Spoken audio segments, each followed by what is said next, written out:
and that really, at this point doesn't really have an end in sight.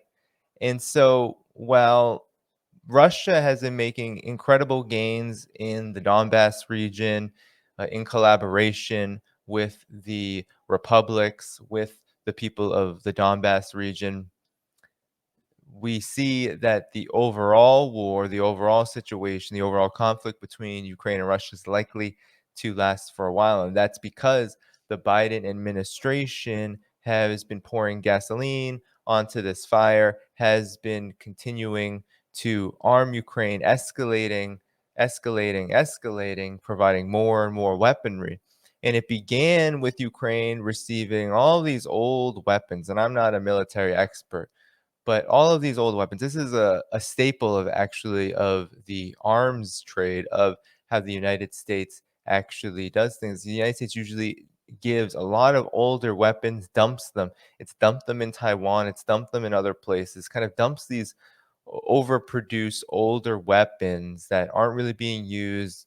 And so they give them to proxies, to client states, etc., which generally can't be used, right? Or they're just so ineffective that if there was to be an actual open conflict, if there was to be a conflict where they needed to be used, it's likely that these governments, these militaries, wouldn't fare too well. And that was how the war uh, uh, in Ukraine started, right? Russia had a decisive advantage in terms of its military capabilities, but of late, that has changed a lot. And this doesn't mean that Russia is going to lose the war. I don't think that's possible because this was a special military operation. There were very specific goals, but it does mean that some of the goals may be arrested and or not achieved, right? Do we really foresee the demilitarization of Ukraine, Russia being able to facilitate that? Do we really see Russia being able to facilitate the denazification of Ukraine?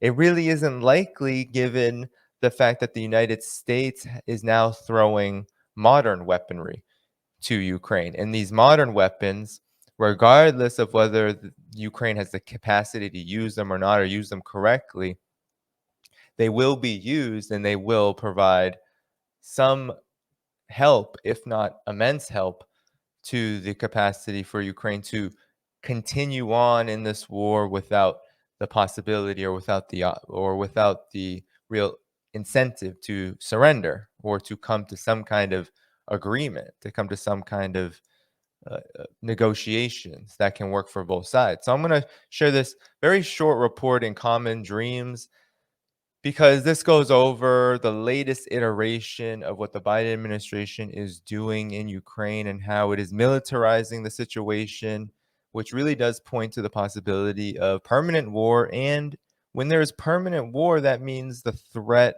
of a potential escalation between the US and Russia is that much more likely. So let me zoom in a little bit for you guys. All right.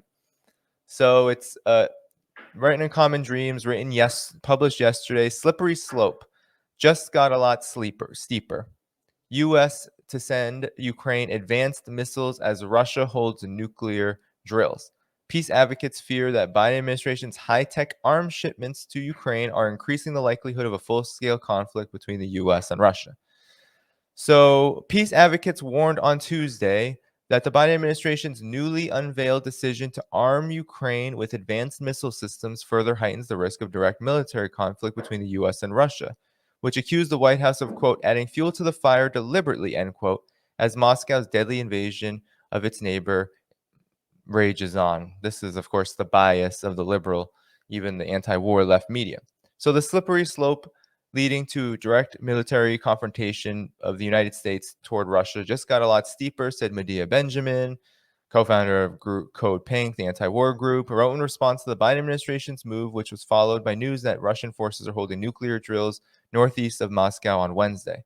So here it is. The U.S.-made high-mobility artillery rocket system known as HIMARS will give Ukraine the capability to strike Russian targets roughly 50 miles away with powerful satellite-guided missiles.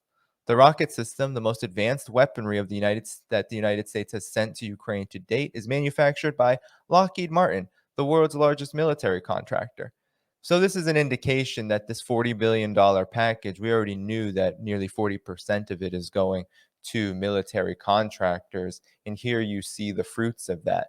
The military contractors, the military industrial complex is winning out in this proxy war that the United States is waging toward Russia through Ukraine. This is really a test drive, I think, of the United States' military industrial complex for the entire region, because we know that what NATO is, right, this drive for NATO expansion, is really just a is really just an escalation of a dynamic and a reality that's existed in the region for quite some time, which is post-Soviet Union falling 1991. The United States has essentially dumped its military hardware and weaponry, surrounded Russia along its border, and it has done that through NATO. And the subsumption, the consumption of these countries into NATO has only spelled more lucrative opportunities for the military industrial complex to make super profits. I mean, this is the relationship, this is the connection between political alliances, military alliances, and war profiteering. And war profiteering, as we all know, during the war on terror, massively increased, right? The US invasion of Iraq, the US invasion of Afghanistan, these wars opened the floodgates to massive increases in the military budget, which led to massive increase in subsidies to military contractors, which of course led to massive increases in the influence that these military contractors have abroad, their ability to send these kind of weapons, occupy countries through arms transfers and control of these governments through these military relationships, profiteering relationships, which ultimately, uh, I think, says a lot about the situation in Ukraine. I mean, this is the situation in Ukraine. And I wrote in a speech that I gave at an event that was held in Istanbul, not in Istanbul, Ankara, Turkey, that I'll be publishing later this week with the video. I said that these kind of relationships that the United States is forging with Ukraine is creating a dependency. So Ukraine is actually going to suffer a lot from this because these transfers are not free. This is lend lease, right? So the United States is providing these weapons to Ukraine's government. Once this is quote unquote over, or whenever the United States demands, these this lending will need to be paid back. That's what the United States will require. And how will the Ukraine pay it back? It will likely pay it back in the form of just immense austerity and sell-offs of assets, etc. Right, a real gutting of the economy. And the same goes um, for all of the economic loans, right? The arrangements that have been made by the IMF to Ukraine since 2014. All of this is going to have to be paid back. None of it is free. So to move on, it says, according to the Congressional Budget Office, the Pentagon has spent around $5.4 billion to buy more than 42,000 HIMARS rockets since 1998. US President Joe Biden, who recently visited a Lockheed Martin facility in Alabama, took to the pages of the New York Times on Tuesday to explain his decision to supply Ukraine with high-tech weaponry, despite the risk that such arms could prolong the war and increase the already ghastly civilian death toll. Quote, said Biden, we will continue providing Ukraine with advanced weaponry, including Javelin anti-tank missiles, Stinger anti-aircraft missiles, powerful military and precision rocket systems, radars, unmanned aerial vehicles, Mi-17 helicopters, and ammunition, Biden wrote, arguing that continued U.S. weapons shipments put Ukraine in the, quote, strongest possible position at the negotiating table, end quote. So this is the United States' definition of diplomacy, right? It really is not diplomacy at all. It's just waging war to force your hand so that you can get what you want. You can have everything that you want. And this is laughable to call this diplomacy or to say that this gives you a stronger hand at the negotiating table. I mean, there really is no negotiating table when you factor in these weapons being transferred to Ukraine or how wherever the United States is waging these kind of wars. whether it's by proxy or whether it's through direct intervention, the negotiating table doesn't really exist when the United States is playing such a direct role in facilitating and escalating war, because this is the role that the United States plays. It's these weapons create this hegemonic ambition. It creates this hegemonic situation where the United States acts as the arbiter of what negotiating, what diplomacy, and ultimately what international law is.